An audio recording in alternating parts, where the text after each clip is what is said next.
Turling's Drumline, your band of the week. Then we kicked off the second half of our show with Lowerville, a Tigers team that returned from a COVID hiatus to shut out Generate 50-0 in their postseason opener last Friday. And Lowerville actually held the Tigers to negative yards last week, according to the Advocate. Terry Martin's defense is no joke. Since week 2, they've surrendered just 28 total points in 5 games.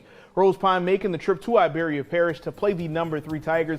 And the Tigers get help from their QB, Caleb Jacob, channeling his inner Kyler Murray on the scramble. That's quite the comp. Off. That is a very nice compliment. And then diving in for the unbelievable touchdown. You may see that play again. But Ethan Frey now is going to throw a dart to Cole Donahue for the first down here as they are rolling right there at the end of the first quarter.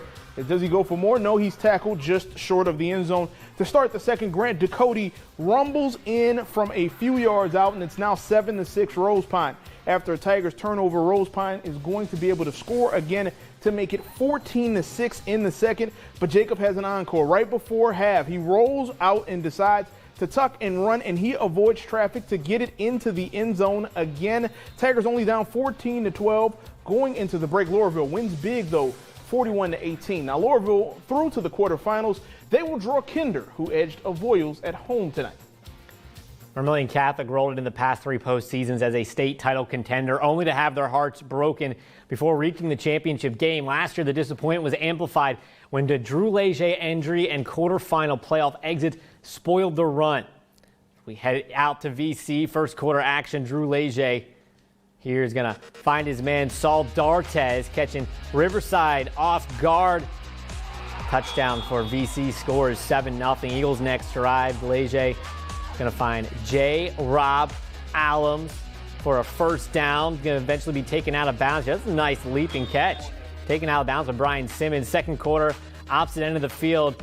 Gage Lavardin keeps the ball, finds the perfect opening. Rebels' first touchdown of the night, make it 7-6. They actually led late in this game, but the Eagles, they're going to get the win tonight by a score of 33-20. So VC is on to the semifinals where they'll play Washita Christian, avoiding a rematch with Country Day, who fell on the road tonight.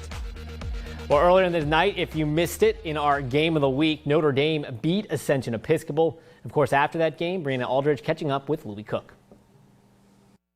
Hey guys, well, I'm here with head coach of Notre Dame, Louis Cook, who's now moving on to the semifinals next week. Coach, you're able to come out here to an undefeated team and beat them by 29 points. Just kind of tell me what that means about your offense. Well, I thought they did a good job tonight. We executed fairly well. Our defense, got some key stops early, and held them down and gave us a chance to give us good field position, as well as gave us an opportunity to separate early in the game. When you're in the playoffs anytime, but especially in the playoffs, because it's a one and done situation. So you really want to start fast and get off to a good start, kind of take some of that pressure off, and we were able to do that tonight. And I thought it was a good team effort, and it was nice to get the quick start. 2 big plays in that first half, talking about defense that stood out on those punt returns there, Coach. How much did that help your momentum there in the jump?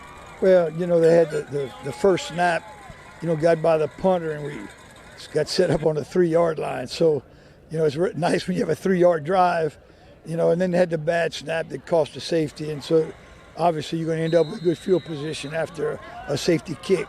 So, those were 2 plays that it was really uncharacteristic of Ascension Episcopal, because they've been so solid in the kicking game. And we talked about it all week long. They've blocked several punts.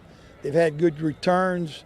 And so they definitely, those 2 plays, I know it hurt their cause and definitely helped us.